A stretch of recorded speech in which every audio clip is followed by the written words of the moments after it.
Bueno, hermanos, usualmente nuestros servicios no son tan largos, usualmente, pero por 15 minutos creo. Vamos a... Bueno, la verdad es que hoy hemos tenido un servicio sumamente multicultural y no intencionalmente, pero yo creo que el Señor sí lo quería de esta manera. La semana pasada supuestamente iba a predicar yo sobre la Hanukkah, que es una celebración judía. Hoy tenemos traducción en estéreo. Bueno, no se distraigan, ¿ah?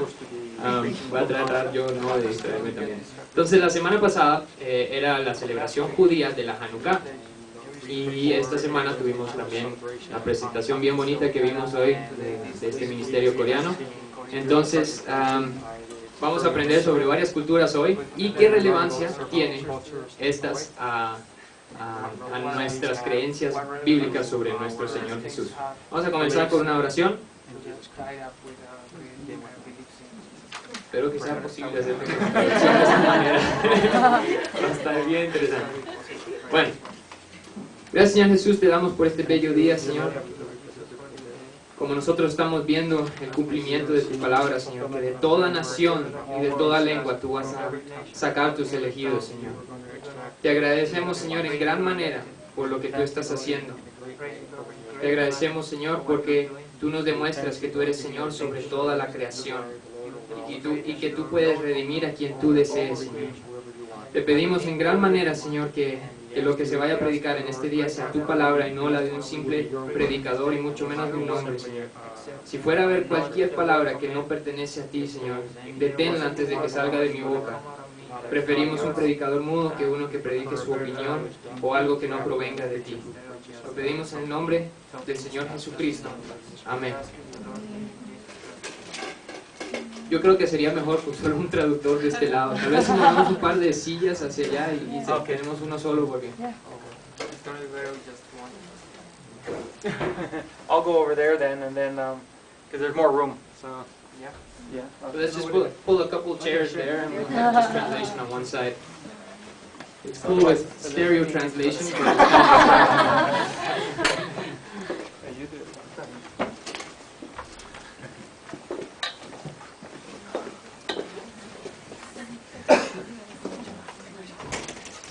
bueno.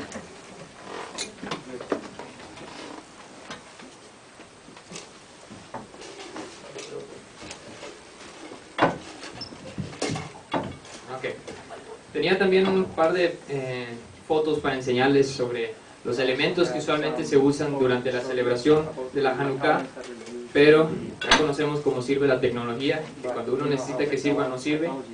Entonces van a tener que usar su imaginación hoy cuando yo describa ciertos elementos que se usan en la Hanukkah. Pero vamos a comenzar.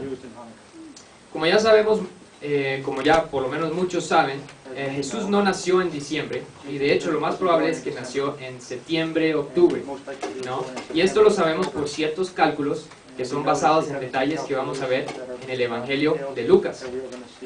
Ahorita estamos en diciembre y todo el mundo está celebrando Navidad. Entonces uno dice, bueno, si Jesús no nació en diciembre, entonces se puede, o sea, honestamente celebrar el nacimiento de Jesús en alguna forma en diciembre, o tenemos que nosotros como cristianos bíblicos excluirnos de toda la celebración, aun cuando sea una celebración de nuestro Señor. Entonces, si todos están equivocados, ¿significa que no debemos celebrar nada? Vamos a ver. Si regresamos 9 meses atrás en el tiempo, desde septiembre a octubre, vamos a ver que más o menos cae en diciembre, o sea, cae en este tiempo de diciembre, y eso significa que ese es el mes en que Jesús es concebido. Entonces vamos a ver cómo se hacen todos estos cálculos, para que ustedes no piensen que lo estoy inventando o que estoy siguiendo ahí unas teorías raras. Vamos a ver qué dice la Biblia, cómo se hacen esos cálculos y qué relevancia tiene para el cristiano.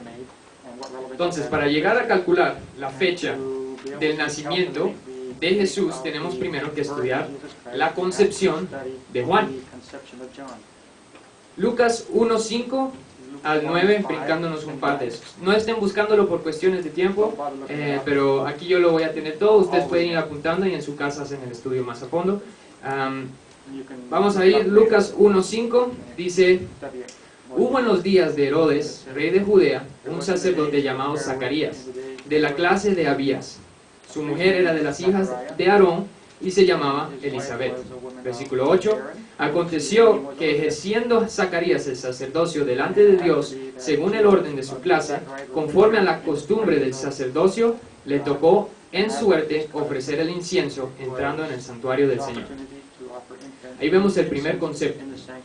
Estamos hablando de una cosa que la Biblia llama la clase de Abías y el turno en el sacerdocio, de ejercer su sacerdocio. Entonces, ¿dónde vemos en la Biblia que se explica todo eso? Primera de Crónicas 24, del 7 al 19, brincándonos unas cuantas. Versículo 7 dice: la primera suerte tocó a Joiarib, la segunda a Jedaías, y así sigue. Versículo 10, versículo clave, dice: la séptima a Cos, la octava a Abías. 19. Estos fueron distribuidos para su ministerio, para que entrasen en la casa de Jehová, según les fue ordenado por Aarón su padre, de la manera que le había mandado Jehová, el Dios de Israel. Entonces ahí vemos que la octava, el octavo turno, la octava clase, le tocaba a Abías, que era la clase de Zacarías. Entonces, ¿qué relevancia tiene? Bueno, seguimos. Comenzando con el primer mes, Nisan, el primer mes del calendario hebreo, que se llama Nisan. Eso empieza en primavera, más o menos marzo, abril, por ahí. El itinerario de los cursos de los sacerdotes resultaba en que Zacarías, que era un miembro del curso de Abías, o sea, el octavo, estuviera en ese octavo curso. Y como la fiesta de panes sin levadura, que ocurría en Nisan, que era antes, y Pentecostés, que era antes, ya habían ocurrido antes de su curso, esto pone el tiempo de servicio de Zacarías en el templo durante la 10ª semana del año, o sea, el segundo sábado del tercer mes, que se llama Sivan, y eso cae más o menos mayo, junio. Lucas 1, 11 al 24, brincándonos unos cuantos, dice: y se le apareció un ángel del Señor, puesto en pie a la derecha del altar de incienso. Y se turbó Zacarías al verle, y le sobrecogió el temor. Pero el ángel le dijo: Zacarías, no temas, porque tu oración ha sido oída, y tu mujer Elizabeth te dará a luz un hijo y llamarás su nombre Juan. 23. Cumplidos los días de su ministerio, se fue a su casa. Después de aquellos días, concibió su mujer Elizabeth y se recluyó en casa por 5 meses. Esa es la concepción de Juan. Al final de los días del ministerio de Zacarías, él regresa a su casa y ahí es donde concibe su esposa. No fue nada sobrenatural, es una concepción natural la de Juan. Entonces, ya vemos que la concepción de Juan ocurre más o menos a finales del mes de Sivan. Lucas 1, 26 al 36, brincándonos unos cuantos, dice: al sexto mes, el ángel Gabriel fue enviado por Dios a una ciudad de Galilea llamada Nazaret, a una virgen desposada con un varón que se llamaba José, de la casa de David, y el nombre de la virgen era María. 31. Y ahora concebirás en tu vientre, y darás a luz un hijo, y llamarás su nombre Jesús. 35. Respondiendo el ángel le dijo: el Espíritu Santo vendrá sobre ti, y el poder del Altísimo te cubrirá con su sombra, por lo cual también el santo ser que nacerá será llamado Hijo de Dios. Y he aquí tu parienta Elizabeth, ella también ha concebido hijo en su vejez, y este es el sexto mes para ella, la que llamaban estéril. Este es el sexto mes del embarazo de Elizabeth. Entonces, calculamos, ¿cuándo cae la concepción de Juan? Calculamos 6 meses más, y esa es la concepción de Jesús. 6 meses después de Sivan, el mes de Sivan, es el mes de Kislev, que es el mes en que presentemente estábamos la semana pasada, que es cuando se celebra la Hanukkah. Antes de ver por qué es importante esta cosa, veamos lo que dijo Isaías sobre la venida del Mesías. Isaías 7:14. Isaiah 7:14. Por tanto, el Señor mismo os dará señal. He aquí que la Virgen concebirá y dará a luz un hijo y llamará su nombre Emmanuel. Una nota bien rápida. Lo que muchos no saben es que la palabra aquí virgen en el hebreo original no significa lo que nosotros pensamos. Hay dos palabras en hebreo para describir lo que nosotros traducimos como virgen. Una es alma y la otra es betulá. Betulá es virgen en el sentido que nosotros conocemos y alma es virgen en el sentido de una muchacha que no se había casado, ¿no? Pero cuando los traductores, antes de que vinieran los cristianos, antes de Jesús, que tradujeron del hebreo al griego el Septuaginto, o sea, el Antiguo Testamento en griego, y esto fue traducido por judíos y no cristianos, ellos entendieron, yo creo, por inspiración del Señor, para traducir esa palabra al griego, que se llama, que es una palabra partenón. Partenón es lo que nosotros entendemos como virgen. Entonces, ¿qué significa? ¿Cuál es la relevancia? Bueno, que los judíos que estaban traduciendo Isaías 7:14 entendieron que la significancia de la señal que iba a ser dada era que una virgen, una mujer no casada, una betulá, una alma, iba a dar a luz, iba a concebir un hijo. Pero si ustedes conocen de la ley de Moisés, una mujer que no está casada, que concibe, ¿cómo concibe? Fuera del matrimonio. Y la paga de ese pecado era la apedreada, la iban a matar. ¿Cómo es posible que una mujer que concibe fuera del matrimonio de un hijo cuyo nombre iba a ser Emmanuel? En el hebreo los nombres tienen mucha importancia. ¿Qué significa Emmanuel? Dios con nosotros. Dios con nosotros iba a ser su nombre. O sea, oigan la señal que Isaías nos menciona. Que el Señor mismo, así dice, nos dará señal que la alma concebirá y dará a luz a un hijo, cuyo nombre será Dios entre nosotros. Ustedes saben que hoy en día los judíos no usan el nombre de Dios, sino que nada más se refieren a Dios como, no Dios, sino le dicen Hashem. Hashem significa literalmente el nombre. Porque en la cultura hebrea un nombre era algo que significaba identidad. Su nombre es su identidad. Por amor a mi propio nombre. ¿No? En toda circunstancia donde es importante la identidad de la persona, se hablaba del nombre de la persona. Que no lo usemos para argumentar que lo que está diciendo este versículo necesariamente significa que era Dios entre nosotros. O sea, no es que no lo sea, pero que no lo usemos para argumentar. ¿Por qué? Porque un nombre, aunque era importante, no significaba que el nombre aplicara directamente a la persona. ¿Por qué? Porque, por ejemplo, una persona puede tener, un ángel puede tener el nombre Mijael, que significa ¿quién es como Dios? Y no significa que Mijael era Dios.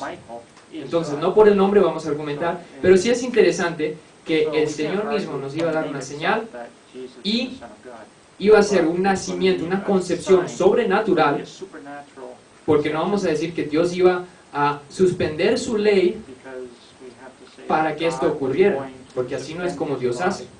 Dios cumple su ley. Ese es el punto de poner la ley, para demostrar que solo Dios puede cumplir su ley. El Antiguo Testamento entero es para demostrar que nosotros no podemos y necesitamos un Salvador. El punto de la ley de Dios es demostrar que nosotros no podemos. El que piensa mantener la ley está severamente equivocado. Ese era el problema de los fariseos. Ellos pensaban que podían o que estaban cumpliendo la ley. Y más bien, para asegurarse de que la estaban cumpliendo, creaban nuevas leyes que Dios no había puesto. Y eso ofendía a Dios. Entonces, el que pensaba que cumplía la ley, estaba completamente errado. Y más bien lo que dice la Biblia de la gente que llama buenos, entre comillas, o justos, no era gente que decía la Biblia que cumplían la ley. Nunca. Sino más bien decía que era gente que amaba la ley de Dios. Entonces, ¿por qué no más bien decir, no, pero ellos cumplían la ley? Porque el punto es que nadie lo puede cumplir. la ley de Dios es para manifestar la santidad de Dios y nuestra impotencia de alcanzar esa santidad. Y por nosotros darnos cuenta que no podemos alcanzar esa santidad, es que tenemos que buscar la misericordia de Dios. Buscar que sea Dios quien provea la manera de salvarnos, de que nosotros podamos estar en su presencia. Entonces, no es cumplir la ley, era amar la ley. Y eso es lo que significa es que ellos amaban la manifestación de la gloria, de la santidad de Dios. Y por eso los llama justos. No porque ellos creían que podían cumplirla, sino porque ellos, reconociendo que no la pudieron cumplir, buscaron más bien la misericordia de Dios. No diciendo, Dios, tú me debes que yo entre a tu presencia, porque mira lo bueno que soy. Entonces, el punto es que Dios no iba a suspender su ley, sino que Él, cumpliendo su ley, iba a dar una señal sobrenatural de un hijo que iba a ser concebido, iba a nacer, cuyo nombre era Dios entre nosotros. Para nosotros, obviamente, se refiere a Jesús, porque Jesús es Dios entre nosotros. Para un judío, no es obvio, y tienen que inventar otras explicaciones que no son bíblicas, por cierto. Vamos a ver qué dice Juan entonces de Jesús. Juan 1:14. Y aquel verbo fue hecho carne y habitó entre nosotros, y vimos su gloria, gloria como del unigénito del Padre, lleno de gracia y de verdad. Ok. ¿Y qué? Bueno, pues cuando uno regresa al lenguaje original, ¿por qué Dios escoge hebreo para una parte, arameo para otra parte de su palabra, y luego el griego para otra parte? Pues porque dentro del lenguaje Dios puede hacer ciertas cosas que nos revelan ciertas cosas. No estamos hablando ¿cómo se llama?, de conocimiento secreto, pero sino cosas interesantes de cómo el lenguaje aplica o expresa ciertos conceptos que en otros idiomas no se pueden. En el griego original, cuando dice y habitó entre nosotros, en el griego la palabra habitar es una palabra que significa hacer su tabernáculo. Y tabernáculo es una palabra que nada más significa una tienda como de acampar, pero una tienda especial, ¿no? Entonces, lo que nos dice Juan es, aquel verbo fue hecho carne y hizo su tabernáculo entre nosotros. Vamos a ver más o menos por qué eso también es relevante. Todo lo que vamos a decir hoy en cuanto al lenguaje y todo va a ser relevante en alguna forma, entonces vayan apuntando, tomando notas para que vean cómo se conecta todo tan increíblemente. A finales de Kislev, el mes que acabamos de terminar, comenzando el día 25, que hubiera caído, si no me equivoco, el miércoles antepasado, durante 8 días viene la fiesta judía de Hanukkah. La fiesta judía de Hanukkah dura 8 días, empezando el 25 de Kislev. Hanukkah, que se llama Festival de las Luces, y luego 9 meses después es la celebración de Sukkot. Ahora, Sukkot es una palabra que significa es que es otro tipo de tienda. La sukkah es un tipo de tienda que es donde nosotros ¿cómo lo puedo explicar? Creo que era como donde se ponían las tiendas donde vendían cosas, como decir un bazar en el sentido antiguo. Entonces ellos lo que celebran en ese día es poniendo su tiendita. No sé si ustedes tienen amigos judíos o hayan visto en una celebración judía del Sukkot, se hacen tiendas y dentro de la tienda, en el techo, guindan un montón de frutas, ¿no? Y es para celebrar si no me equivoco, la venida de los ¿cómo se llama? De los frutos, ¿no? Entonces, en el Sukkot vemos la fiesta de los tabernáculos, la Hanukkah, la fiesta de las luces. Esto significa, esto quiere decir que Jesús es concebido en la fiesta de las luces y nace 9 meses después en la fiesta de los tabernáculos. La luz del mundo, escuchen, la luz del mundo es concebida durante el Festival de las Luces y hace su tabernáculo en la tierra durante la fiesta de los tabernáculos. Ustedes se imaginan qué bonito como Dios alinea todas las cosas de una manera tan así tan bella. Cuando uno se empieza a estudiar las cosas pequeñas que antes uno no le tomaba importancia, uno dice, ay, es que en el Antiguo Testamento es tantos nombres y tantos números y tantas cosas que no aplican a nosotros. No somos judíos, no celebramos ninguna de esas cosas. Si me preguntan a mí, yo pienso que no es una cosa buena que no celebramos los festivales judíos. ¿Por qué? Porque Dios escogió esos festivales para demostrar verdades bíblicas, verdades teológicas, verdades espirituales. Y nos ayuda, es de nuestro beneficio estudiar esas cosas. Entonces, si ustedes se acuerdan, hace un par de años nosotros agarramos un año entero para celebrar todas las celebraciones judías. Estuvimos explicando los significados de algunas de esas fiestas. Pero si ven qué bonito que Dios escogió poner esas fiestas en esos tiempos para demostrarnos una verdad bíblica de cuando viniera el Mesías, concebido en el Festival de las Luces, porque Él es la luz del mundo, naciendo en el Festival de los Tabernáculos, porque Él hizo su tabernáculo, como nos dice Juan, en justo ese tiempo, porque ahí es cuando nace. Pero Sukkot ocurre usualmente en septiembre, octubre, o sea, el nacimiento de Jesús ocurre en septiembre, octubre. Entonces, ¿por qué celebramos el 25 de diciembre? Si nació en septiembre. Bueno, eso es a raíz de una cosa que se llama el sincretismo. Sincretismo es cuando se mezclan tradiciones paganas con creencias bíblicas para crear una nueva cosa. Entonces, el 21 de diciembre ocurrió una cosa que era la celebración de un dios pagano que se llamaba el Sol Invictus. Y entonces en ese tiempo se celebraba el solsticio, por eso era el 21, ¿no?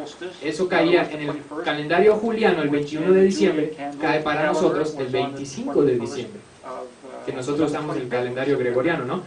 Entonces se celebraba Saturnalia, que era una celebración de 8 días, y de hecho habían emperadores que trataron de reducirlo porque era mucha fiesta, a 5 días, y se hizo tal alboroto que dijeron, no, bueno, dejémoslo en 8 días. Y es una celebración pagana, donde se emborrachaban y salían a cantar a las calles y adornaban árboles y hacían un montón de cosas, como en Navidad. Todo lo que vemos en la Navidad, excepto todo lo que vemos en la Navidad no sale de ningún lado en la Biblia, porque ni el nacimiento de Jesús ocurre en esta temporada. Jesús no nació en el invierno. Entonces, toda esta celebración que nosotros vemos, hasta estos adornos, todo eso tiene simbolismo pagano. Entonces, ¿por qué lo celebramos? Y eso es para los que saben que hay cosas que no debemos estar celebrando, en un cierto sentido. Los que no celebran Halloween, por ejemplo, esto es otro que no deberían estar celebrando, si es que piensan que celebrar una cosa que tiene origen pagano no honra a Dios. Ahora, hay una cosa que es tornar cosas que antes eran dedicados para otro y dárselo a Dios. Pero mucho cuidado con eso, porque recuérdense que la Biblia explícitamente castiga Dios a gente que trata de alabar a Dios en maneras que Él no pidió. Que no significa que no podemos alabar a Dios creativamente, pero que mucho cuidado como nosotros decidimos alabar a Dios. Mucho cuidado. Entonces no piensen que estoy prohibiendo o pensando que es malo celebrar el nacimiento de Jesús en diciembre o algunas de las tradiciones, pero que sí tengan mucho cuidado de dónde proviene, y si para ustedes es causa de conciencia, entonces que sepan de dónde proviene todo, ¿no? Entonces, si Jesús es concebido lo más probablemente en Hanukkah, durante la Hanukkah, que es interesante. Entonces, para apreciar el significado de esto, ¿por qué? O sea, qué bonito el Festival de las Luces, sí, pero hay un significado aún más profundo con eso, que tenemos que hablar un poco, entonces, para entender eso, sobre la fiesta de Hanukkah. Ahora, la fiesta de Hanukkah, como ya dijimos, dura 8 días, y es también conocido como el Festival de las Luces. Esta celebración no aparece en el Antiguo Testamento, de hecho, pero sí aparece en el Nuevo Testamento. Se dan cuenta que es una celebración judía, no ocurre en el Antiguo Testamento, pero sí en el Nuevo. Y en el Nuevo Testamento aparece en Juan 10 como la fiesta de dedicación. Juan 10:22, celebrabas en Jerusalén la fiesta de la dedicación, era invierno. 23, y Jesús andaba en el templo por el pórtico de Salomón. Ahora es invierno, estamos celebrando la fiesta de la dedicación Hanukkah, que acabó la semana pasada. Entonces la palabra Hanukkah significa literalmente dedicación, ya que conmemoraba, y aquí vamos a entrar un poquito de la historia, conmemoraba la rededicación del segundo templo en Jerusalén luego de la victoria judía sobre los sirios griegos en el año 165 antes de Cristo. Por eso es que no aparece en el Antiguo Testamento, porque los libros del Antiguo Testamento dejan, el último fue escrito más o menos en el año 400, 300 antes de Cristo. Entonces, como este relato ocurre en el año 165, entonces obviamente no va a caber. El relato cuenta que los sirios griegos en el 168 a.C. tomaron el templo y lo dedicaron al culto de Zeus, un dios pagano. Y esto enojó a los judíos, pero tuvieron demasiado miedo para responder. En el 167 a.C., Antíoco IV hizo que el judaísmo como religión fuera ilegal, a pena de muerte, y ordenó a los judíos que alabaran los dioses griegos. Ahora, había un pueblo que se llamaba Modi'in, y ahí es donde vivía el sumo sacerdote Matatías. Ahí estaban obligando a que los judíos comieran carne de cerdo, entre otras cosas que todas eran abominables a los judíos. Entonces vienen los soldados a la casa del sumo sacerdote del templo de Dios y le dicen que tiene que hacer eso o lo matamos. Y él se estaba rehusando. Entonces, siempre hay alguien que tiene buenas intenciones para hacer lo malo, ¿no? Entonces llega un judío de ese pueblo y se ofrece para tomar el lugar de su sumo sacerdote, para que el sumo sacerdote no lo tenga que hacer. Entonces, dense cuenta de lo que él estaba ofreciendo hacer. Él estaba ofreciendo hacer algo desagradable, abominable a Dios, comerse esa carne de cerdo y ofrecerle tributo a un dios pagano. Cualquiera diría, oh, gracias por salvarme la vida. Pero si uno se da cuenta que esto es ofensivo a Dios, se da cuenta por qué Matatías reacciona de la siguiente manera. Se enoja tanto con este judío y saca su espada y lo mata. Y obviamente haciendo eso uno no lo puede dejar así nada más guindando, y tuvo que matar al soldado también. Y esto hace que sus 5 hijos también agarren espadas y maten a los demás soldados. Se armó la gorda, como dicen en Costa Rica. Entonces, suben, obviamente ya se armó el problemón, entonces salen corriendo y se meten a las montañas, donde se refugian, y los otros judíos que escuchan esto, se animan y dicen, vamos a unirnos a la causa, y se van a la montaña con ellos. Después de 2 años de lucha, este grupo retoma sus tierras de los griegos. Fueron victoriosos. Estos judíos fueron conocidos como los macabeos. ¿Alguno ha escuchado esa palabra, macabeos? Si alguno fue católico o sigue siendo católico, sabe que en la Biblia católica hay 3 libros extra que se llaman Primera, Segunda y Tercera de Macabeos. Y esos son libros, lo que se llama apócrifos. La palabra griega apócrifo significa que no se sabe de dónde viene. Y ellos se lo agregaron en el año 1460 y algo, si no me equivoco. Algo así. No me acuerdo qué fecha. Pero como 1200 o más años después de que se cierra la Biblia, ellos agregaron estos 3 libros, que se tenían como históricos, sí, pero no inspirados. Por eso es que nosotros no tenemos esos libros en nuestra Biblia, porque no son inspirados de Dios. Entonces, esos 3 libros relatan esta historia. Más bien, si ustedes buscan en Primera de Macabeos, en el internet, por ejemplo, van a ver un poco del relato de esta historia. Entonces, ellos se llamaban los Macabeos, porque tras la muerte de Matatías, el hijo de él, que se llamaba Judas Macabeo, o sea, Yehudá HaMaccabí, que por cierto significa Yehudá el martillo. O sea, estamos diciendo que este grupo se llamaban los martillos. ¿no? Entonces él toma el liderazgo cuando se muere su papá, y luego de los macabeos viene otro grupo que los suceden, que se llaman los asmoneos, por si les interesa la historia. Entonces cuando ellos regresan al templo, y ya le ganaron a los griegos, a los sirios griegos, ellos quisieron purificar del uso pagano que se le había dado al templo. Entonces para esto quisieron quemar el aceite ritual en la menora del templo, como estaba establecido en Éxodo 27, que vamos a ver ahorita, versículo 20 de Éxodo 27 hasta el 21.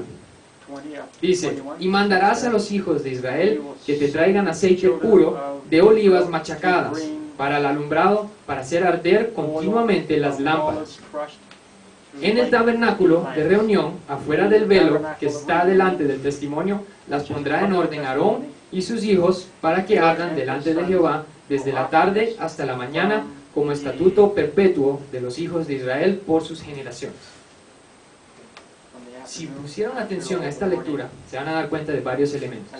Aceite puro de olivas machacadas, comprimidas, así, frotadas, ¿no? Y eso lo hacían usualmente con un bol de piedras, no sé cómo se le dice en español, un mortar y un piso, ¿no? Entonces así, un mortero, ¿no? Mortero. Con un mortero los machacaban, y si ustedes saben cómo es eso, si usted mete el dedo ahí por error, eso duele bastante.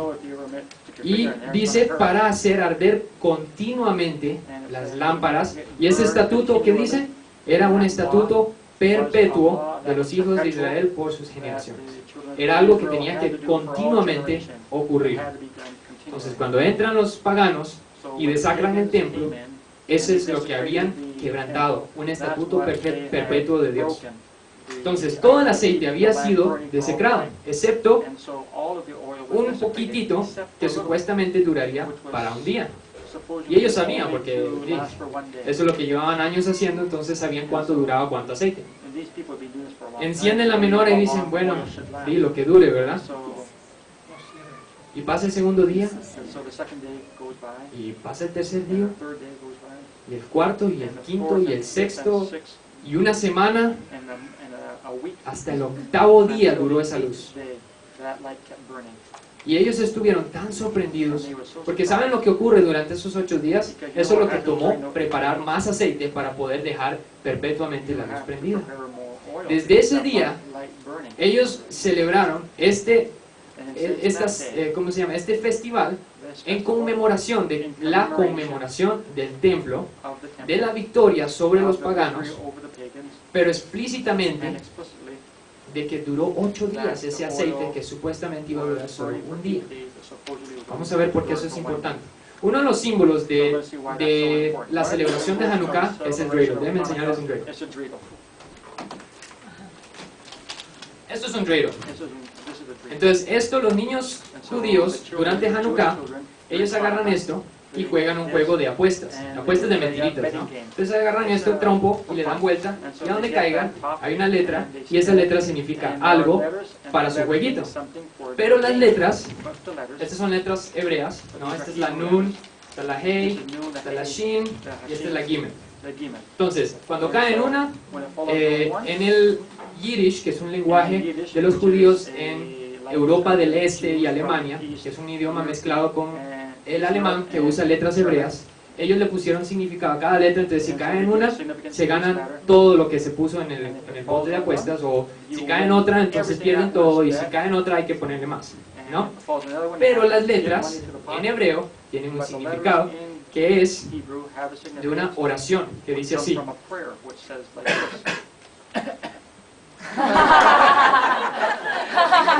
Y le traduce todo,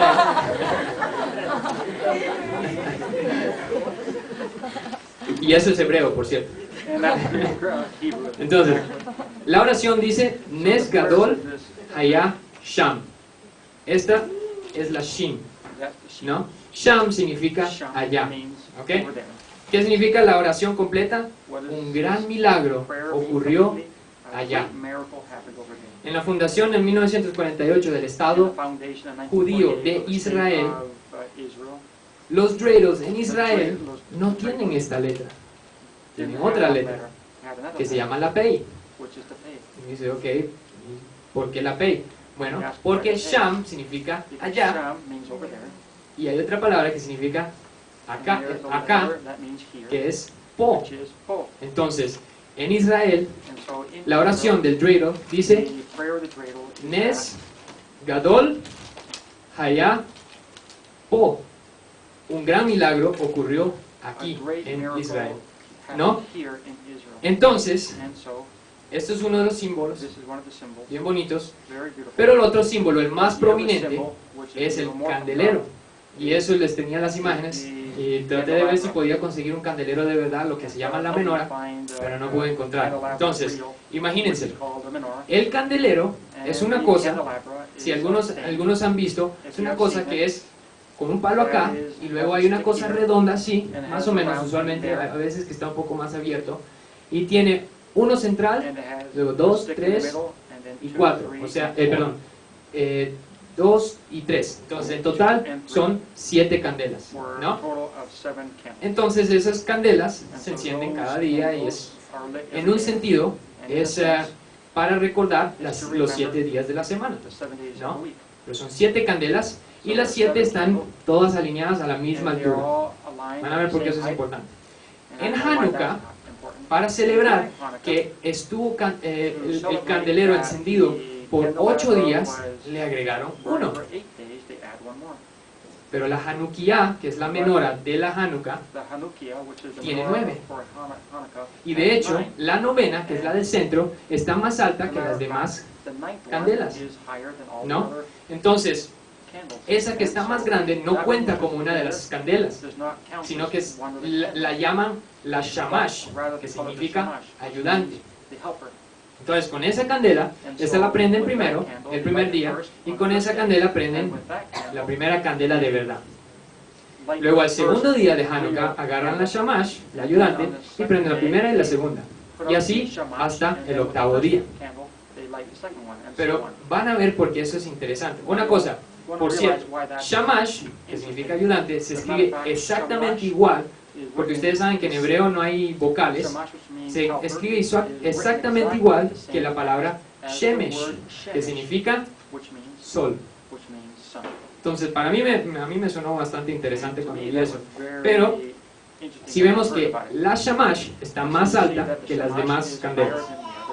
Entonces, vemos la orden de la creación, 1, 2, 3, 4, 5, 6, 7 días. Y en Hanukkah se celebra un octavo día. Fíjense qué bonito por allá. Pero como cristianos decimos, la octava, ¿qué podría significar?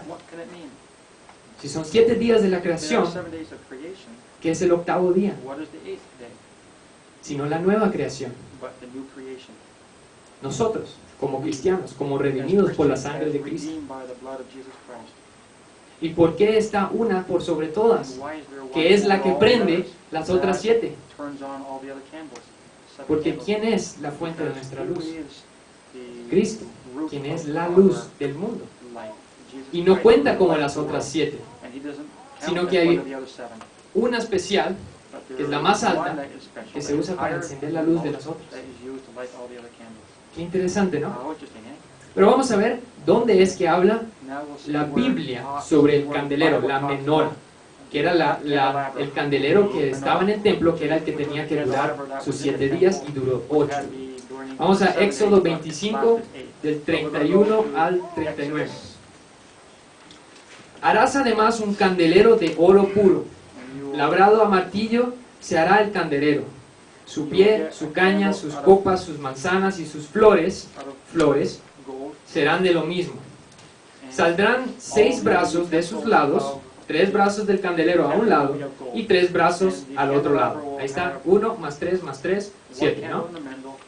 3 copas en formas de flor de almendro con un brazo, una manzana y una flor.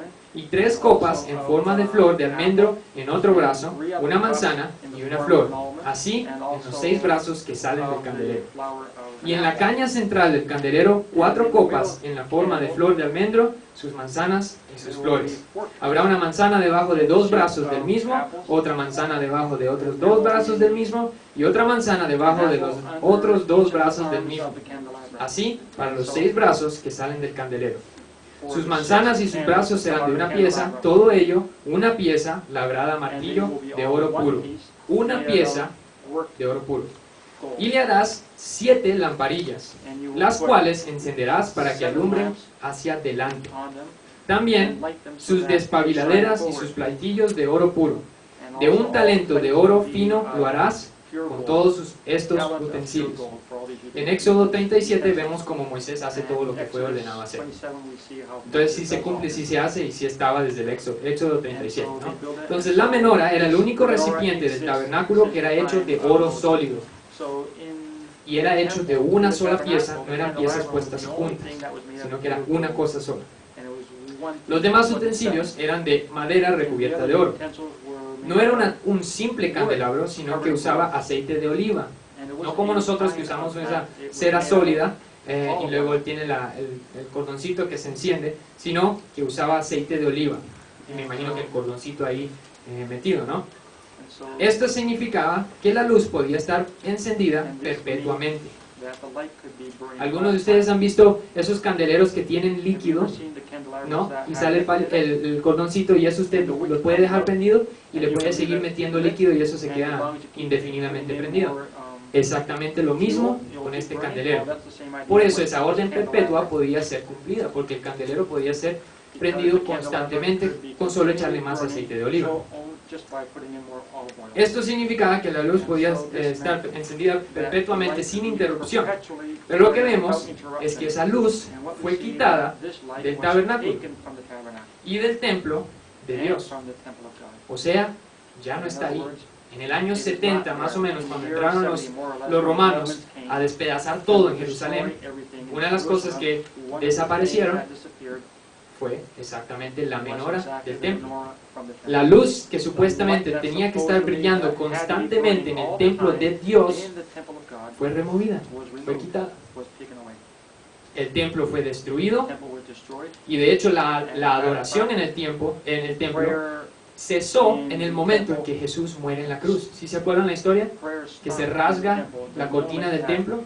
Con esa cortina rasgada ya no se podía hacer alabanza en el templo. No se podían ofrecer sacrificios en Yom Kippur, el día de la expiación. Cuando Jesús muere, y recuérdense que él antes había dicho, ahí estando en el templo, que ellos podían destruir el templo y él lo iba a reconstruir en 3 días. ¿Qué hizo Jesús? Murió y al tercer día resucitó. Y él dice que nosotros, nuestro cuerpo, es el templo del Espíritu Santo. ¿Se dan cuenta de lo que estamos llegando a decir?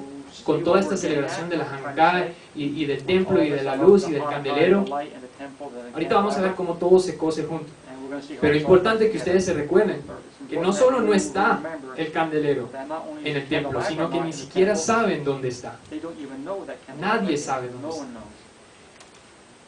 Bien importante, ¿alguien sabe cómo se le saca el aceite a las olivas? Machacándolas.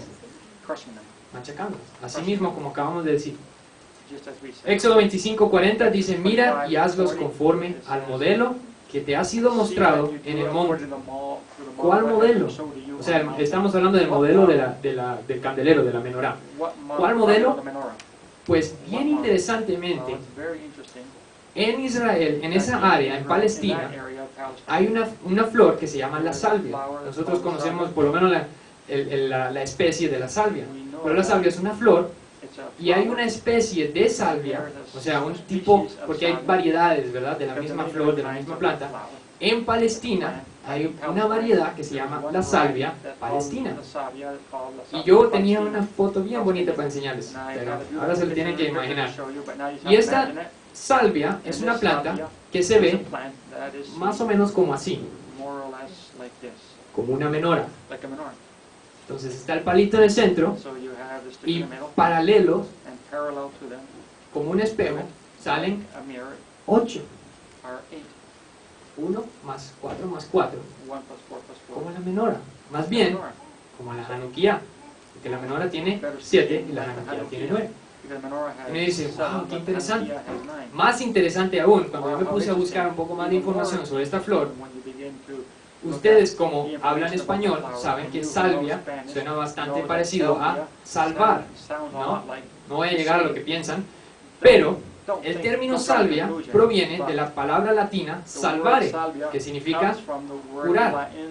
En la antigüedad se usaban las especies de la salvia para curar todo tipo de males y diversas dolencias. De hecho, más de 60 se usaban como para dolores, para la epilepsia, para los resfríos, para la bronquitis, tuberculosis, hemorragias. Usted lo que se les ocurre, le ponían salvia.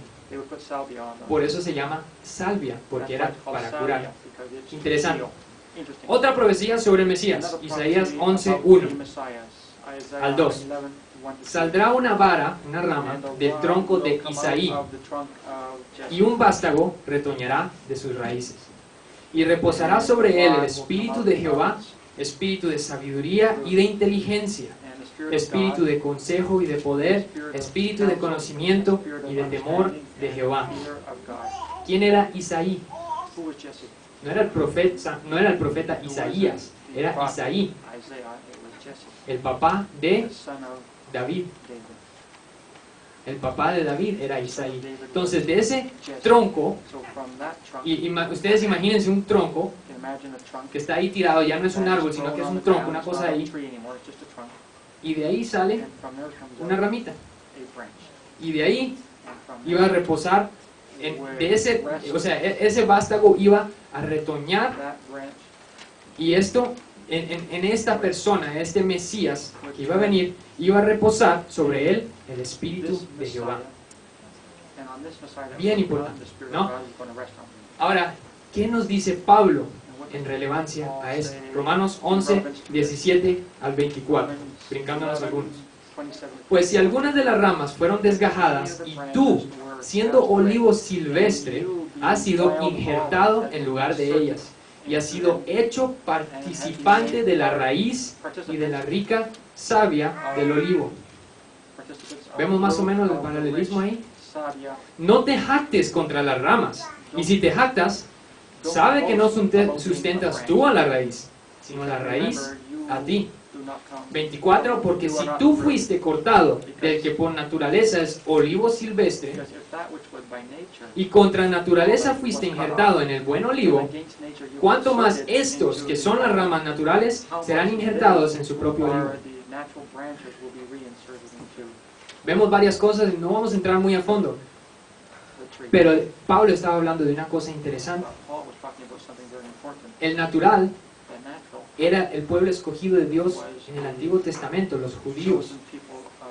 Y Pablo aclara diciendo que no todos los que se llaman judíos son judíos. No todos los que eran descendientes de Abraham eran hijos de Abraham. Entonces vemos que ahí está hablando de la rama de la salvación, que nosotros fuimos injertados a eso. ¿Y qué hace uno si a 7 le injerta un octavo? ¿Se dan cuenta de lo que estamos llegando? La menora tiene 7 candelas. Y la Hanukkah se le agrega una más, por el día extra que estuvo encendida. Y eso nos da 8.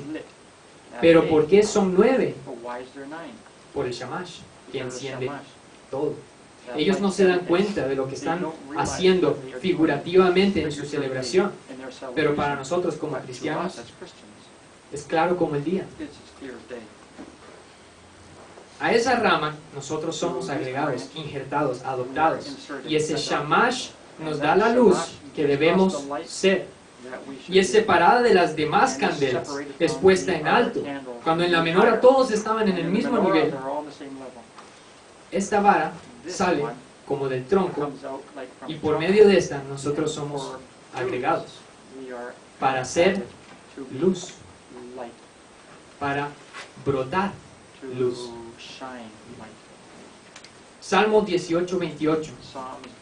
Tú encenderás mi lámpara, Jehová mi Dios alumbrará mis tinieblas. En Éxodo 13 vemos que describen que Dios estaba presente en el desierto como una columna de fuego para alumbrarlos. Lucas 2, 32. Luz para revelación a los gentiles y gloria de tu pueblo Israel. Estamos hablando de Jesús. Apocalipsis 21, 22 al 23.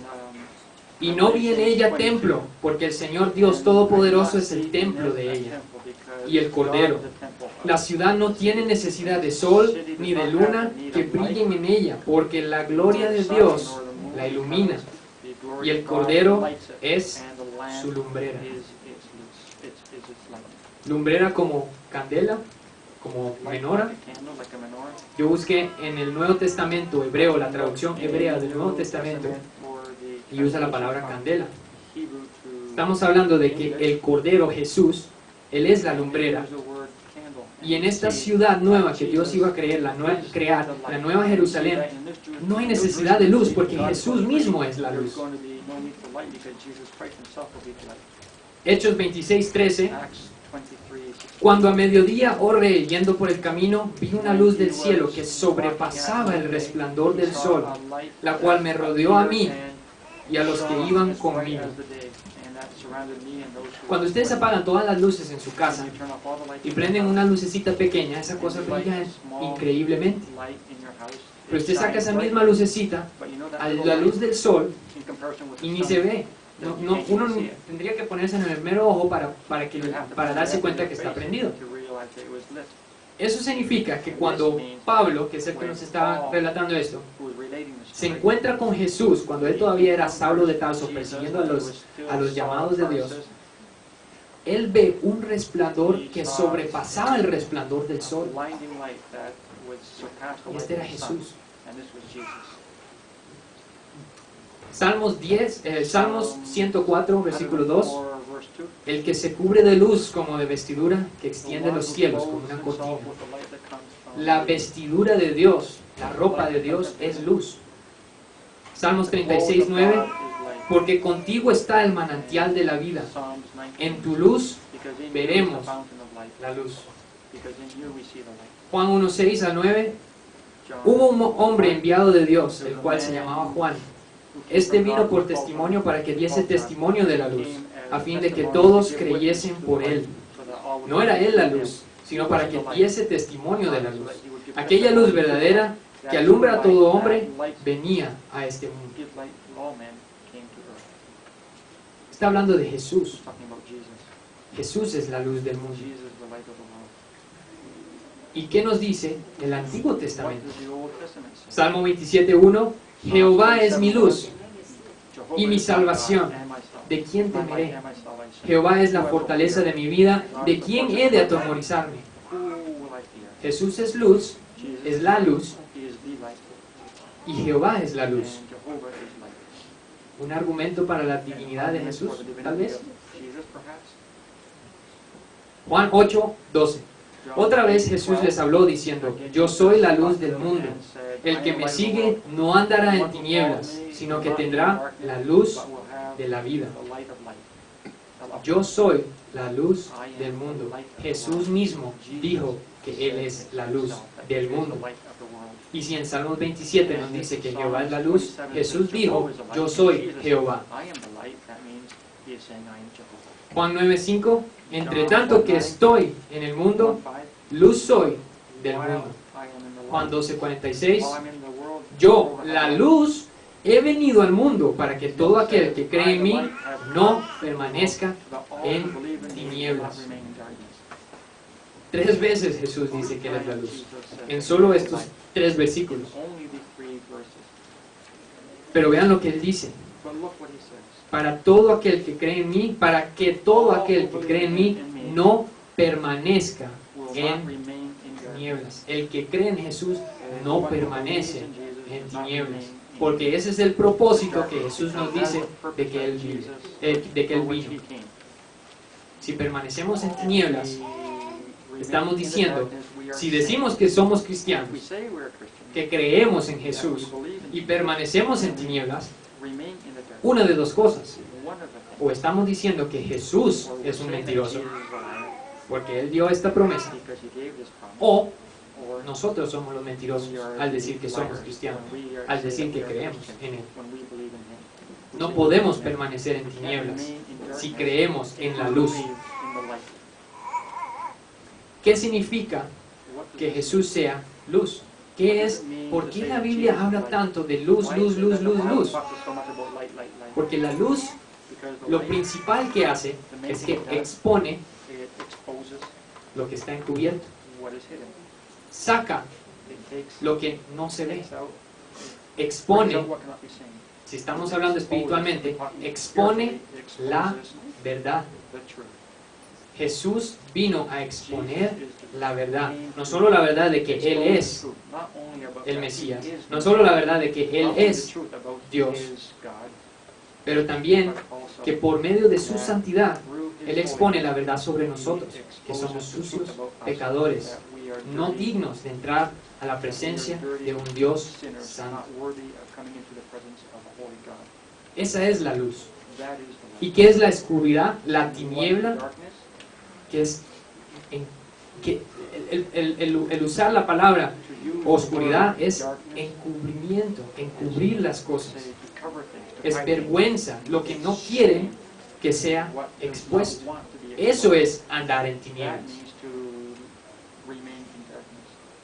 Juan 1:5, la luz en las tinieblas resplandece, y las tinieblas no prevalecieron contra ella. La luz en las tinieblas resplandece, y las tinieblas no prevalecieron contra ella. Vamos a ver por qué eso es relevante en un momento. Juan 12:36, entre tanto que tenéis la luz, creed en la luz, para que seáis hijos de luz. Estas cosas habló Jesús y se fue y se ocultó de ellos.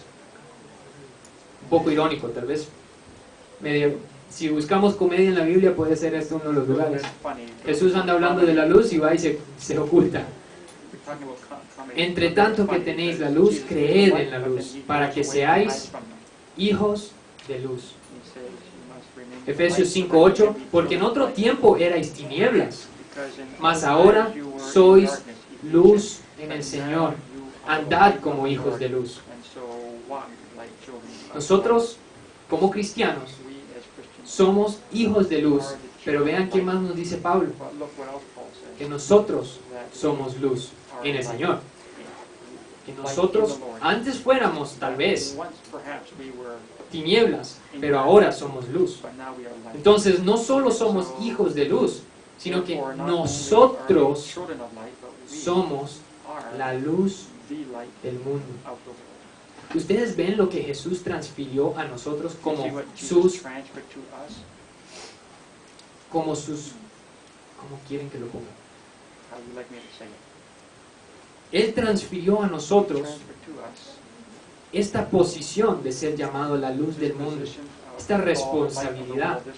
No somos nada más embajadores de Cristo, sino que recibimos esa naturaleza de luz que Él tenía en el momento que Él nos da su salvación.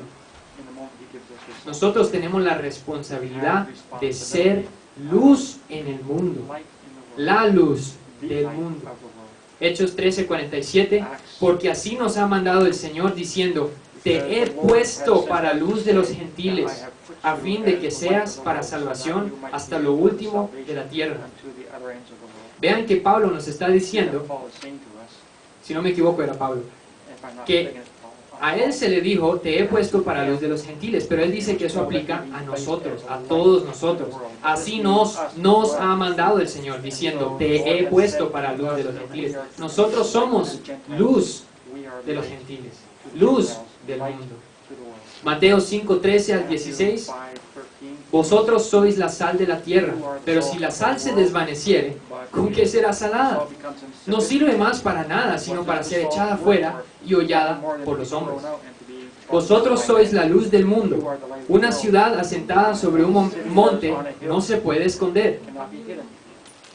Ni se enciende una luz y se pone debajo de un almud, sino sobre el candelero, y alumbra a todos los que están en casa. Así alumbre vuestra luz delante de los hombres para que vean vuestras buenas obras y glorifiquen a vuestro Padre que está en los cielos. Jesús dijo que nosotros no somos sal de la tierra. Recuérdense que la sal se usaba para que la carne no se pudriera.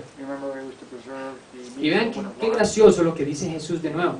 Que si la sal perdiera su saladez, o como le queremos decir, ¿con qué será salada?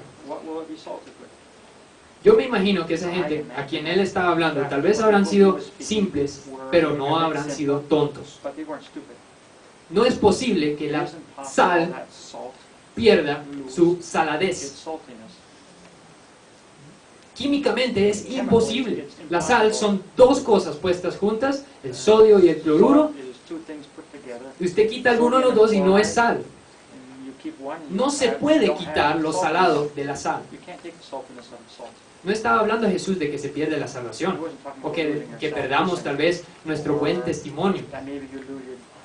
Pero sí estaba haciendo una amenaza grande, que si lo único salado en nosotros son otras cosas o otras personas, y quitando esas cosas ya no somos salados, es porque no somos salados. Pero también dijo que nosotros somos la luz del mundo. Jesús lo dijo, que nosotros somos luz del mundo, y que la luz no se esconde. Uno no prende una luz para esconderla, sino para ponerlo en lo más alto, para que brille y alumbre lo más posible. Cuando se va la luz en su casa, ¿qué es lo que hacen? Ponen una candela, y a donde alumbre más, ahí es donde lo ponen. ¿Cierto o no? No lo van y lo esconden en el baño y cierran la puerta. Eso no se hace. Eso es lo que decía Jesús. Que nuestra luz alumbre delante de los hombres, para que vean nuestras buenas obras y glorifiquen a nuestro Padre. Que los demás glorificarán al Dios que es nuestro Padre por nuestras buenas obras. Si no tenemos buenas obras, ¿cómo van a glorificar a nuestro Padre? ¿Y cómo vamos a decir que es nuestro Padre si no estamos haciendo lo que Él nos dice? Era lo que dijo Jesús. Por eso, la vida monástica no sirve para nada. Monástico significa la vida de los monjes, la vida reclusiva, que se iban y se metían en un convento, las monjitas, o no sé cómo se dice, para el de los hombres. Pero eso no sirve para nada. Eso no es un concepto bíblico. Estar escondido en una caverna para que el mundo no me contamine, no es lo que Jesús hablaba de estar separado del mundo. Esos monjes que se separan del mundo para no ser contaminados por él, ok, tal vez les sirve no ser contaminados del mundo, pero a nadie bendice. A nadie bendice. Y recuérdense lo que dice Juan 1:5. La luz en las tinieblas resplandece, y las tinieblas no prevalecieron contra ella. Porque usted prende una lucecita, y por más bajita que sea, en medio de esa oscuridad, es lo que atrae la atención. ¿Cierto o no? Se va la luz en su casa, y usted prende el celular y es, uy, ¿verdad? Porque en la oscuridad, por más oscuro que sea, la lucecita más bajita resplandece. Y las tinieblas no le pueden ganar esa luz. Ese es el punto. Que por más inmaduro que sea usted en la fe, esa tiniebla, esas tinieblas que nos rodean, no van a ser victoriosas. Piensen, soy luz. No solo hijo de luz, soy luz. Y esta tiniebla tan oscura no tendrá victoria sobre mí. Porque la tiniebla nunca tiene victoria sobre la luz, por más pequeñita que sea. Que sea eso de ánimo para ustedes, que piensan que no son tan santos como les gustaría ser, como Dios espera. Porque el punto es que la luz es luz, y la sal es sal, y nada cambia que la luz sea luz y la sal sea sal. Pero tampoco que sea excusa para decir, bueno, yo no tengo que hacer mucho esfuerzo para brillar mi luz. Porque el predicador una vez dijo que hasta la luz más bajita en la oscuridad más oscura resplandece. Entonces, aunque yo sea una luz bajita, algo es algo, ¿verdad? No, algo es algo, no. Porque si ustedes desean honrar al Dios Padre que los creó, al Dios Hijo que los redimió, y al Dios Espíritu Santo que mora en ustedes, ustedes van a querer resplandecer como la luz del sol, la luz del día. Es lo que ustedes van a querer, porque ese Espíritu Santo pone el querer como el hacer, y eso es lo que ustedes van a desear. No se van a satisfacer con ser una luz bajita, pero tampoco se van a desanimar que son una luz bajita. Estoy hablando mucho de cuando se va la luz, pero es el ejemplo o la manera de ilustrarlo lo más claro. Cuando uno es niño y travesón, entonces uno hace muchos experimentos y cosas así, ¿no? Y cuando se va la luz, especialmente en nuestros países, uno prende un montón de candelas, o la mamá prende muchas candelas, porque no jueguen con fuego, niños. Pero ¿qué es lo primero que hacen los niños? Aparte de pasar la mano por encima de la candela así. Agarrar dos candelas y ponerlas juntas. ¿Y qué pasa? Se hace más grande la llama. Y si usted agarra 3 candelas y las pone juntas, y 4 candelas, ¿qué pasa? Se hace aún más intensa la luz, y la llama se hace enorme. Ese es el punto. Por eso no debemos dejar de congregarnos, como dice Hebreos 10:25. Por eso nosotros debemos estar apoyándonos unos a otros. Porque cuando usted pone una candela solita, alumbra de una manera, pero usted acerca a la otra, y entre más cerca esté, más se une la llama y más resplandecerá. Eso es lo que nosotros debemos ser para otras personas. Si uno prende un tronco, lo enciende, y usted agarra una candelita y la va acercando al tronco, usted pone la luz de la candela al tronco, ¿y qué es lo que ocurre? Uno no se da cuenta cuál es la luz del tronco y cuál es la luz de la candela, pero uno sabe que ahí está la candelita poniendo de todo lo que puede para alumbrar, y lo que se ve es la luz entera. Ese es el punto. Si queremos resplandecer más, nos acercamos al tronco que quema más fuerte. Aquella persona que ustedes consideran más santa, a esa es la que debemos pegarnos. Porque imagínense que por más grande el tronco, si usted le agrega 1000 candelas a ese tronquito, eventualmente, no importa qué tan grande haya sido el tronco, con todas esas candelas, se hace una fogata, por más grande que haya sido el tronco. Pero la candela sola es pequeñita. Pero 2 un poco más, 3, 5, 1000 candelas, y ese es el punto. Si nos ponemos todos juntos y nos apoyamos unos a otros, juntamos nuestra santidad, nos corregimos unos a otros en amor, eso va a hacer que nuestro fuego sea aún más intenso, o sea, la luz que proviene de nosotros. ¿Por qué Jesús hablaba de luz? Por esa misma serie de conceptos. Porque Él sabía todas las aplicaciones teológicas a llamarnos luz.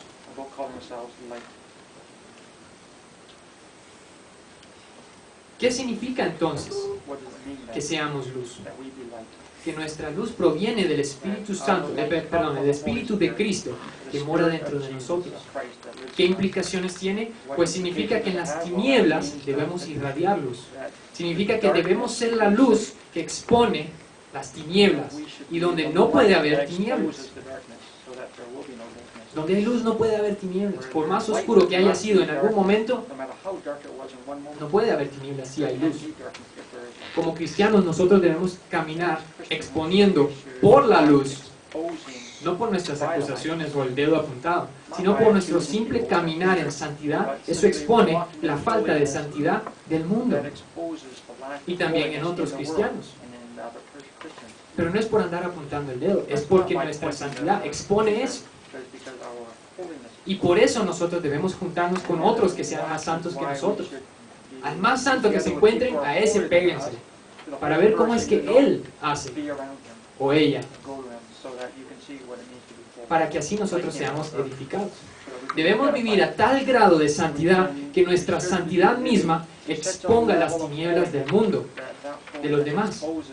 Debemos irradiar la luz por medio de corrección, exhortación, llamar al arrepentimiento, etcétera, en amor.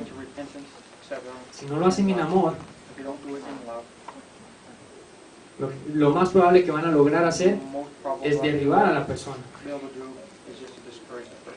a menos que tengan ellos la luz.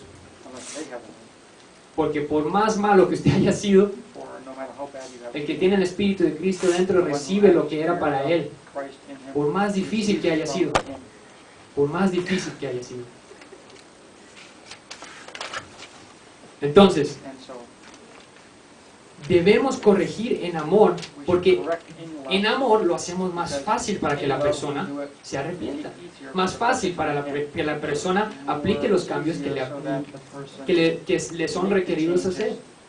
Porque no es más fácil decirle al niño, no toques la hornilla porque te puedes quemar, a pegarle un grito, tú no toques esa hornilla porque yo lo digo. El niño dice, esto no es una buena razón. Como le pasó a mi hermano. Le dijeron, no toque la hornilla, y él dijo, supongo que es una sugerencia, y se quemó las manos. ¿Vieron esa cosa? Pero si se le hubiera, no es porque me recuerde que lo hayan hecho de la mala manera, pero en el sentido de cómo eso aplica a nuestras vidas, que si yo le digo a alguien algo de la manera fea, sí les edifica en un cierto sentido, pero les va a ser más fácil arrepentirse y aplicar eso que le estamos diciendo, si se lo decimos de manera fea. Por eso debemos decirlo de la mejor manera, con más amor posible. Pero si no lo decimos, es lo opuesto de amor. Porque es decir que no me importa que esa persona está en tinieblas. ¿Y qué dice la Biblia sobre los que no aman? No conocen a Dios, porque Dios es amor. Lucas 8:16, nadie que enciende una luz la cubre con una vasija, ni la pone debajo de la cama, sino que la pone en un candelero para que los que entren vean la luz. Cuando alguien entra en su casa, a su presencia, cuando entren, tienen que ver la luz. Porque la luz debe ser lo primero que ven de su vida, no lo último. Y no lo que tienen que rebuscar debajo de la tierra para ver si la encuentran. Tenemos que resplandecer luz. Lucas 11:34 al 36. La lámpara del cuerpo es el ojo. Cuando tu ojo es bueno, también todo tu cuerpo está lleno de luz. Pero cuando tu ojo es maligno, también tu cuerpo está en tinieblas. Mira pues, no suceda que la luz que hay en ti sea tinieblas. Otro chiste de Jesús, ¿no? Así que si todo tu cuerpo está lleno de luz, no teniendo parte alguna de tinieblas, será todo luminoso. Como cuando una lámpara te alumbra con su resplandor. ¿Cómo es eso de que la lámpara del cuerpo es el ojo? No es al revés, no es que el ojo es por donde entra la luz. ¿Por qué dice Jesús que el ojo es la lámpara del cuerpo? ¿Qué significa que Él hable de nuestros ojos de esa manera? Piensen, ¿en qué nos fijamos? ¿A dónde apuntan nuestros ojos? ¿A dónde están apuntando nuestros ojos? ¿En qué fijamos la vista? ¿Cuáles son nuestras metas, nuestros deseos? ¿A dónde nos dirigimos? Ya sea para actuar, para hacer, para lo que sea. Una cosa de los deportistas es que, muy importante, y hay una expresión en los deportes, es, pon tus ojos en la bola. ¿Por qué? Porque por más buen deportista, si usted no está viendo dónde anda la bola, es más que inútil. Con los ojos calculan, hacen, miden esto, lo otro, porque por los ojos entra todo. Con los ojos ponen su meta, dónde van a correr, ven los obstáculos que hay por todos lados, ¿no? Y cómo van a esquivarlos, y cómo van a lidiar, y cómo van a hacer, y a dónde van a ir, y qué van a hacer. Lo mismo que estaba diciendo Jesús. ¿Dónde están tus ojos fijados? ¿En qué dirección caminas? Porque no me digas que vas caminando hacia allá, viendo hacia atrás. Porque ¿qué pasa cuando uno ve en una dirección que es donde no está caminando? Se cae, se tropieza, se golpea. No llega a donde quería ir. Por eso es que tenemos que fijar la vista a donde vamos. Por eso es que el ojo es la luz. Por eso mismo. Por eso es que no la luz, la lámpara del cuerpo. Porque lo que nos entra por nuestros sentidos, no solo los ojos, los oídos, todo lo que nosotros dejamos que entre es donde nosotros vamos a terminar. ¿Cómo cuidamos nuestros ojos? Lo que vemos, en qué nos fijamos, cuáles son nuestras metas. Si mi meta es ser millonario, tal vez lo logre. Pero si mi meta es glorificar a Dios, no es completamente diferente. Si mi meta es suplir las necesidades de mi familia, una buena meta, la meta necesaria que la Biblia demanda de nosotros. Pero no es completamente diferente decir que esa es mi meta a decir que mi meta es glorificar a Dios y por eso voy a proveer por mi familia. ¿Cuál es mi meta? ¿Qué es lo que pienso cumplir? ¿Dónde voy a poner que mi lámpara produzca su luz? Nuestra luz nunca debe apagarse. Más bien, si decimos que la fuente de nuestra luz es Dios, y Dios es una luz perpetua, eterna, nunca se puede apagar nuestra luz. Pero es una advertencia. La Biblia usa mucho lenguaje de advertencia que tal vez suene contrario a la doctrina, a las enseñanzas. Pero porque para que nosotros entendamos qué tan seria la amenaza es, qué tan serio y gravoso es lo que se está explicando. Que nunca se apague nuestra luz. Éxodo 27:20. Y mandarás a los hijos de Israel que te traigan aceite puro de olivas machacadas para el alumbrado, para hacer arder continuamente las lámparas. ¿Se acuerdan que lo leímos hace un rato? Ahora vamos a ver por qué esa parte era significativa. Isaías 53:5, que lo leímos hoy en la presentación coreana. Mas él herido fue por nuestras rebeliones, molido por nuestros pecados. El castigo de nuestra paz fue sobre él, y por su llaga fuimos nosotros curados. Está la salvia de nuevo. Pero se dan cuenta que por el olivo machacado,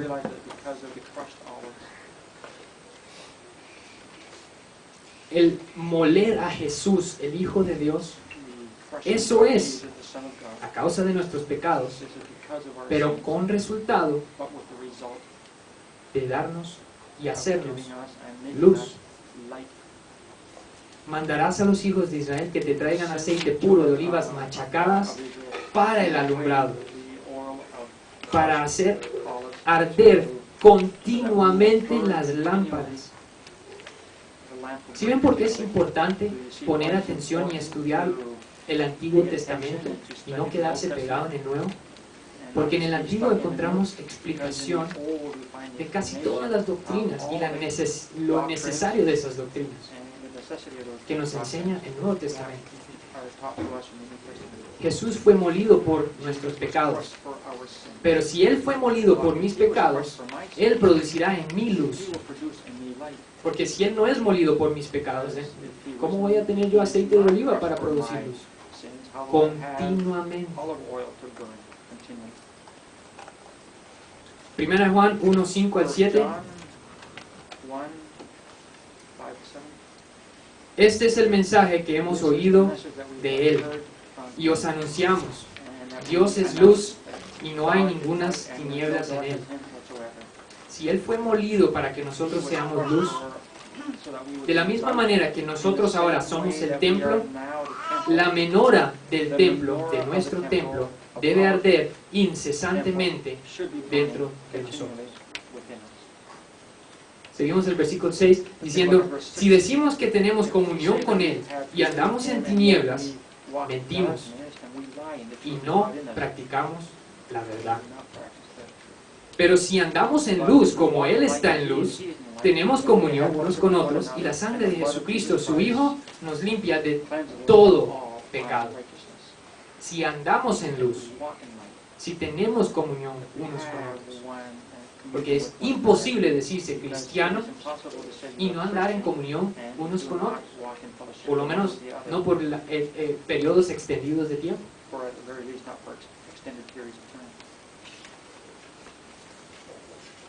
1 Juan 2:9, el que dice que está en la luz y aborrece a su hermano está todavía en tinieblas. La Biblia nos deja bien en claro que si odiamos a alguien que es cristiano, nosotros estamos en tinieblas. Y la palabra tinieblas no aplica a los cristianos. Si odiamos a un cristiano es porque nosotros no somos cristianos. Porque el amor de Dios no está en nosotros.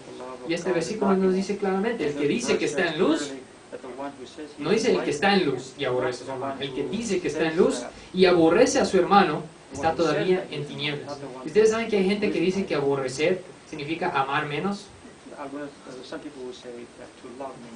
Con este versículo los ponemos en una situación difícil. Porque entonces hay que amar a todos por igual. Eso, primero, es muy difícil hacer, porque obviamente que uno ama a ciertas personas más que a otras. No vayan a esperar que yo los ame a ustedes igual que yo amo a Elia, mi esposa. No hace sentido. Entonces no vamos a decir que aborrecer es amar menos. Que yo ame a alguien menos no significa que yo no estoy en la luz. Pero sí aborrecer significa odiar. Yo no puedo odiar a un cristiano y decirme cristiano. Puedo estar enojado con él. Y puedo estar molestado y tal vez resentido por un tiempo, pero no puedo odiar. No, por lo menos no diciéndome cristiano. Juan 11, 9 al 10. Respondió Jesús, ¿no tiene el día 12 horas? El que anda de día no tropieza porque ve la luz de este mundo. Pero el que anda de noche tropieza porque no hay luz en él. El que anda de noche tropieza porque no hay luz en él. No está hablando en el mundo normal, físico. Está hablando de cosas espirituales. Porque si usted apaga todas las luces en este lugar, yo no voy a resplandecer literalmente. Romanos 13, 10 al 14. El amor no hace mal al prójimo. Así que el cumplimiento de la ley es el amor. Y esto, conociendo el tiempo, que es ya hora de levantarnos del sueño, porque ahora está más cerca de nosotros nuestra salvación que cuando creímos. La noche está avanzada y se acerca el día. Desechemos pues las obras de las tinieblas y vistámonos las armas de la luz. Ahí está hablando de qué cosas. Del advenimiento, del retorno de Jesús, o por lo menos de nuestra próxima ¿cómo le llamo? Nuestra próxima no quiero decir confrontación para decir que estamos presentes ante Él. Bueno, encuentro, gracias. Wow. Entonces, para hablar de nuestro próximo encuentro con Jesús, próximo en el sentido de que eventualmente yo me muero y estoy ante Jesús. No estamos hablando nada más de la segunda venida de Cristo, sino que cuando yo muero, eso es exactamente el final de mis días y ahí viene el grande y temible día del Señor para mí. ¿No? Desechemos pues las obras de las tinieblas y vistámonos las armas de la luz. ¿Qué significa eso? Santidad. Crecer en santidad, desechar las cosas que no agradan a Dios. El cristiano no es perfecto y tiene que continuamente desechar esas cosas que ofenden a Dios. Pablo nos da una lista entera en Colosenses 3 de cosas que un cristiano sí puede hacer que ofenden a Dios. Esas cosas y más debemos estar nosotros desechando. Ustedes saben que para ciertas personas ciertas cosas les son contadas como pecado, mientras para otras no. Por ejemplo, una persona, y hay una traducción de un versículo en un salmo en inglés que dice que hasta el arar de su campo le es pecado al pecador. Arar el campo. ¿Cómo eso va a ser pecado? Si arar el campo es algo bueno, de las cosas más nobles, es para comer. ¿Por qué es pecado? ¿Para la gloria de quién lo hizo? Usted puede hacer la misma exacta cosa que yo, y yo puedo estar pecando y usted no. ¿Cómo es posible? Bueno, porque si yo hago eso para mi propia gloria, me es pecado. Y el que sabe hacer el bien y no lo hace, le es pecado. Así de simple. Entonces, despojémonos de esas cosas que no agradan a Dios. Caminemos en santidad, así como vemos que ese día se acerca. Y más aún si no somos salvos, si analizamos nuestra vida y decimos, wow, pero yo solo doy malos frutos. ¿Cómo voy a decir que soy un buen árbol? Si Jesús dijo que por sus frutos los conoceréis, y el árbol que no rinda buenos frutos será lanzado al fuego eterno.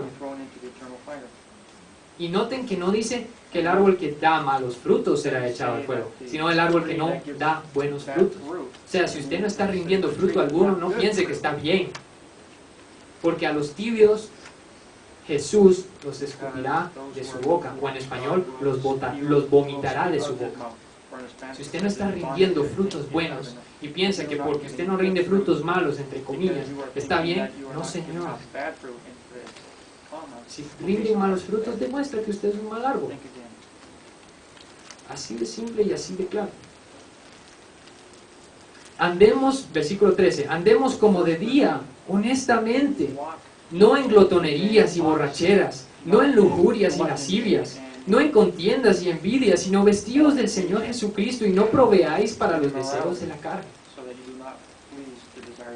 Segunda de Corintios 6:14, la clásica, no os unáis en yugo desigual con los incrédulos, porque qué compañerismo tiene la justicia con la injusticia, y qué comunión la luz con las tinieblas. Ese es el punto. La luz no tiene comunión con tinieblas, simplemente. Por eso es que nosotros no debemos unirnos en yugo desigual. Para los que ya están casados en un yugo desigual, ya está, pero no es divorciarse. Pero para los que no están, no anden buscando un yugo desigual. Y si no están casados y se encuentran pelando el ojo, que es la lumbrera, la lámpara del cuerpo, ¿a dónde vamos a terminar? Obviamente, no tenemos comunión, no debemos tener comunión y no podemos tener comunión con las tinieblas si somos luz. De nuevo, no estamos hablando de llevar una vida monástica, separado de todo, y que si mi mejor amigo no es cristiano, entonces ya no puedo ser amigo de él. No, eso no es lo que significa. De hecho, Pablo aclara eso en 1 Corintios 5, si no me equivoco, o el 6. No está hablando de que no nos juntamos con gente que es pecadora. No, lo que está hablando es que no nos hagamos parte de sus pecados y tampoco que permitamos la comunión con gente que, diciéndose cristiano, anda caminando de una manera completamente contraria a lo que es el caminar cristiano. Eso es lo que nos dijo Pablo en 1 Corintios. Ahí sí hay que hacer una separación, porque están arrastrando el nombre de Cristo por el lodo y eso no se permite. Para cerrar, Juan 3, 18 al 21. El que en él cree no es condenado, pero el que no cree ya ha sido condenado. Ya ha sido condenado, no será condenado, sino que ya ha sido condenado. Ya está condenado. Porque no ha creído en el nombre del unigénito Hijo de Dios. Y esta es la condenación. Oigan la condenación. Que la luz vino al mundo y los hombres amaron más las tinieblas que la luz, porque sus obras eran malas. Porque todo aquel que hace lo malo y aborrece, todo aquel que hace lo malo aborrece la luz y no viene a la luz, para que sus obras no sean reprendidas. Mas el que practica la verdad viene a la luz, para que sea manifiesto que sus obras son hechas en Dios. Dos principios. Si ustedes aborrecen a aquellos que ustedes consideran santurrones, en vez de darse cuenta que esa persona puede traer una bendición enorme a su vida, usted está demostrando lo que dice este versículo. Vino la luz y los hombres amaron más las tinieblas porque sus obras eran malas. Cuando usted prende una luz, las tinieblas escapan. Si usted escapa cuando ve una luz, por más bajita que sea, matter how small. ¿Qué demuestra eso de su vida? What does that say to you ¿No es about acaso your eso life? tinieblas? Isn't that then being in darkness? ¿No más bien deberíamos juntarnos más todos unos a otros para proveer una luz Come enorme? together so that you will all be one great light. No aborrezcamos la luz por nuestras malas obras, Because of your bad sino arrepintámonos de nuestras malas obras y busquemos la luz, evil deeds and como si look for light, fuéramos palomillas, as if you were moths yendo directo a la candela aunque nos queme. going directly to the light even though you get burned. En Génesis 1:1, Genesis 1:1. en el principio creó Dios los cielos y la tierra estaba desordenada y vacía, y las tinieblas estaban sobre la faz del abismo, y el Espíritu de Dios se movía sobre la faz de las aguas. En el versículo 3 encontramos el primer mandato de Dios, la primera imperativa de Dios. ¿Saben cuál fue? Y Dios dijo, sea la luz. Y fue la luz. Lo primero que Dios mandó a que ocurriera fue que hubiera luz. Lo primero que Él mandó. Versículo 4, y vio Dios que la luz era buena, y separó Dios la luz de las tinieblas. Y llamó Dios a la luz día, y a las tinieblas llamó noche. Fue la tarde y la mañana, un día. El primer mandato de Dios fue, sea la luz, y fue. Y en nuestras vidas es igual. Como cristianos, el primer mandato que viene como cristianos, ¿saben cuál es? Sea la luz en tu vida. No solo sea la luz, sean la luz. Y produce en nosotros la conversión sobrenatural y la separación de las tinieblas. Y como decía Spurgeon, un predicador famoso, aun cuando en un día hay luz y asimismo oscuridad en la noche, al entero se le llama por igual día. No se le dice noche. Si hay día, es día, aunque haya noche. Y aun cuando hay en nosotros esa naturaleza pecaminosa tratando de hacer que nosotros caigamos, nosotros, nuestra nueva naturaleza, aborrece eso, como nos enseña Romanos 7. Aun si Dios se refiere a aún así, aun cuando hay oscuridad en nosotros, aun cuando también tenemos una naturaleza pecaminosa que quiere pecar, nosotros no queremos pecar. No digan que usted quiere pecar, porque eso demuestra que usted no tiene la nueva naturaleza que contiende con la vieja. Que tenga inclinaciones, obviamente, todos. Malos pensamientos, claro que sí. Salga de la casa, vea un anuncio, va a ver todos los malos pensamientos, pero no malos deseos. No me vengan a decir que usted desea esas cosas que el mundo ofrece. Porque aun cuando hay en nosotros esa naturaleza pecaminosa, aún así Dios se refiere a nuestro entero como santo y no como pecador. Que sea por lo menos eso de ánimo. Dios no nos va a decir pecadores cuando Él ya nos ha hecho santos. Aun cuando en nosotros hayan inclinaciones malignas, pero si no hay una batalla en contra de esas inclinaciones, ¿dónde está la nueva naturaleza? ¿Dónde está el Espíritu Santo de Dios? El Espíritu Santo de Dios, que nos sella. ¿Dónde está? Si no hay contención con esas cosas, y la luz tiene victoria sobre las tinieblas. De hecho, si leen Juan 1:5 de nuevo, vamos a ver. La luz en las tinieblas resplandece y las tinieblas no prevalecieron contra ella. Está en pasado. ¿Por qué está en pasado y no en futuro o en presente? Porque las tinieblas fueron ya terminadas. Ya Jesús fue victorioso sobre ellas. Eso es la victoria cristiana. No que el cristiano tiene victoria sobre el pecado, sino que Cristo tuvo victoria sobre el pecado. Y mi santidad no tiene nada que ver conmigo, sino todo que ver con el Dios Santo que me redimió. Si usted está viviendo en tinieblas en este día, dése cuenta que usted no está viviendo en luz y necesita arrepentirse, necesita ser luz. Y la luz no se hace a sí misma, sino que por la palabra de Dios, por el mandato sobrenatural divino de Dios es que se hace la luz.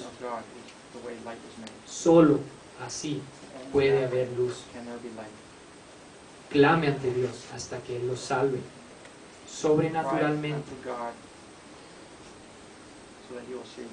Clame ante Dios hasta que Él lo salve.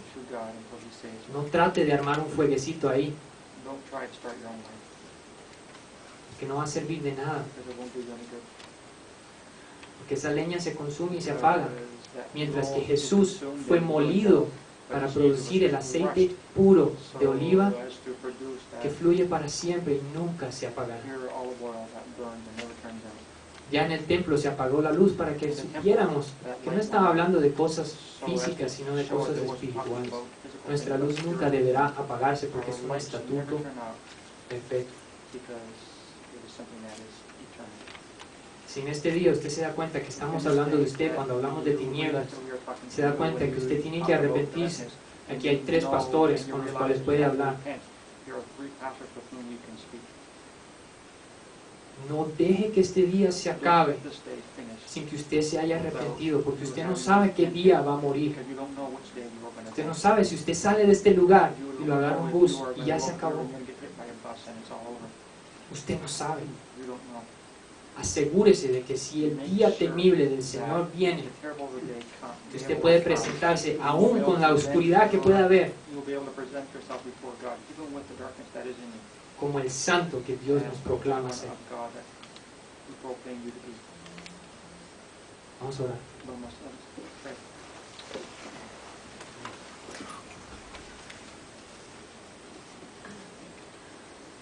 Señor Jesús, Dios Padre Todopoderoso, Creador del universo, tú comenzaste tu creación en el primer día diciendo sea la luz. 6 días te tomó tu creación y al 7º tú descansaste. Y al 8º día volviste a empezar, Señor, con nosotros en la obra de redención, en la nueva creación. Señor, si hay alguno aquí que está viviendo en tinieblas, Señor, que aborrece la luz a raíz de sus malas obras, otorga el arrepentimiento, Señor, como dice tu palabra, que se arrepientan y sean salvos. Que se arrepientan y sean salvos y resplandezcan, por más pequeñita que sea esa lucecita, Señor, porque tú eres quien provees el bañazo de gasolina para encender ese fuego, porque tú eres luz por naturaleza, tú te vistes de luz. Te pedimos, Señor, que si no hay luz en nosotros, tú la enciendas. Y que como las palomillas, Señor, van hacia la candela,